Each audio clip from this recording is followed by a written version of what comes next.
Assalamualaikum warahmatullahi wabarakatuh. Perkenalkan, saya Sinta Rosiana dari Prodi Pendidikan Kimia semester 5, Fakultas Keguruan dan Ilmu Pendidikan Universitas Muhammadiyah Cirebon. Pada video pembelajaran kali ini, saya akan menjelaskan materi mengenai termokimia. Sebelum masuk ke pembahasan materi, mari kita simak kompetensi dasar dan tujuan dari pembelajaran termokimia serta representasi termokimia secara umum.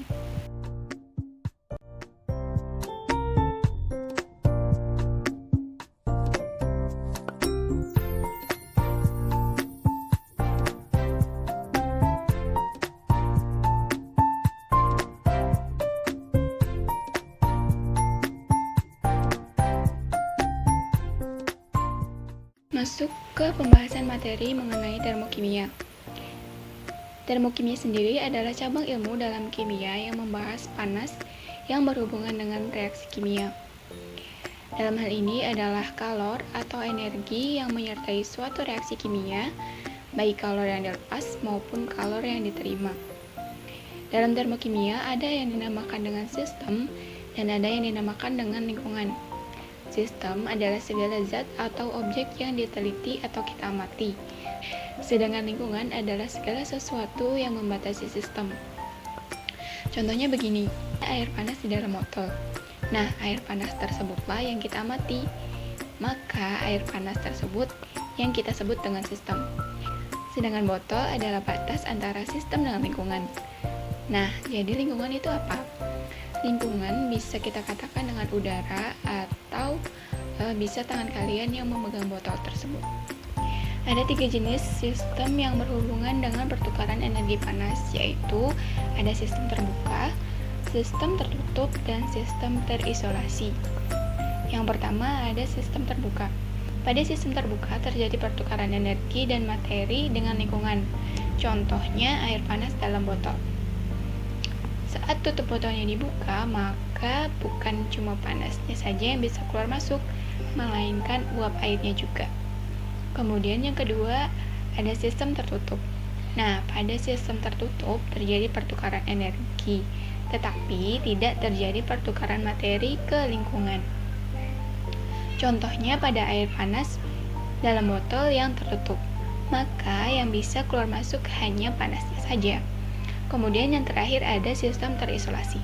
Pada sistem terisolasi tidak terjadi pertukaran energi atau materi dengan lingkungan.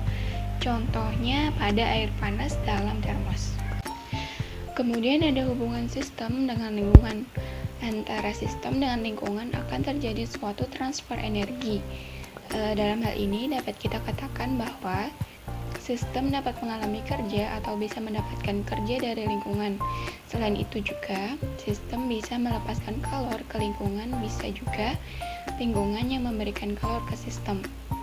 Nah, kalor yang dilepas atau dibutuhkan dalam suatu reaksi kimia dalam keadaan tekanan tetap disebut entalpi. Nah, selanjutnya kita akan membahas bagaimana cara membedakan reaksi eksoterm dengan reaksi endoterm. Yang pertama ada reaksi eksoterm, exit, keluar. Pada reaksi eksoterm, sistem mengeluarkan kalor ke lingkungan, sehingga menyebabkan suhu di lingkungan menjadi naik. Pada reaksi eksoterm, cirinya yaitu suhu lingkungan lebih besar atau naik dari suhu di dalam sistem, dan nilai delta H menjadi negatif. Untuk lebih jelasnya bisa kita lihat dari gambar grafik energi di samping. Reaktan sebelum berubah menjadi produk, teorinya dia harus melewati yang namanya kompleks teraktivasi. Nah, untuk mencapai kompleks teraktivasi itu, dia membutuhkan suatu energi aktivasi terlebih dahulu untuk kemudian berubah menjadi produk. Maka jika dilihat dari grafik di samping, energi reaktan dengan energi produk menjadi turun. Berarti perubahan entalpi menjadi negatif, karena delta H itu rumusnya entalpi produk dikurangi entalpi reaktan. Karena entalpi produk lebih kecil dari entalpi reaktan, maka untuk delta H exotherm tandanya menjadi negatif. Kemudian ada endotherm. Endotherm berarti kebalikan dari exotherm. Berarti ada panas atau kalor yang diberikan lingkungan ke sistem, sehingga mengakibatkan suhu lingkungan menjadi turun. Nah, kalau kita lihat dari grafik energi seperti tadi, maka sama ya. Reaktan harus melewati suatu kompleks teraktivasi terlebih dahulu untuk menjadi produk. Lalu bisa kita lihat dari grafik energi di endotherm di samping, energi aktivasi produk lebih besar dari energi aktivasi reaktan. Berarti terjadi kenaikan entalpi. Kalau kenaikan berarti tandanya apa? Tandanya positif. Jadi exotherm delta H-nya bertanda negatif dan endotherm delta H-nya bertanda positif. Sebelum membahas entalpi lebih lanjut, perlu kita ulang terlebih dahulu materi mengenai persamaan reaksi kimia. Di persamaan reaksi kimia itu ada juga persamaan termokimia, yaitu persamaan reaksi setara yang meliputi keadaan fisik, jumlah zat, serta kalor yang menyertai reaksi. Nah, contohnya pada reaksi berikut. Waktu di kelas 1 dulu, kita hanya membahas persamaan reaksi, yaitu 1CH3OH liquid ditambah 1,5 O2 gas menghasilkan 1 CO2 gas dan 2 H2O gas. Tapi kali ini kita harus menambahkan perubahan entalpi tadi. Kalau exotherm, kita harus memberikan tanda negatif. Jika endotherm, dituliskan tandanya yaitu positif. Sehingga cara bacanya pun berbeda, yaitu pembakaran 1 mol cairan CH3OH dengan 1,5 mol gas O2 menghasilkan 1 mol gas CO2 dan 2 mol gas H2O. Reaksi ini melepaskan kalor sebesar 638 kJ. Kemudian, ada miskonsepsi yang biasa terjadi pada materi termokimia.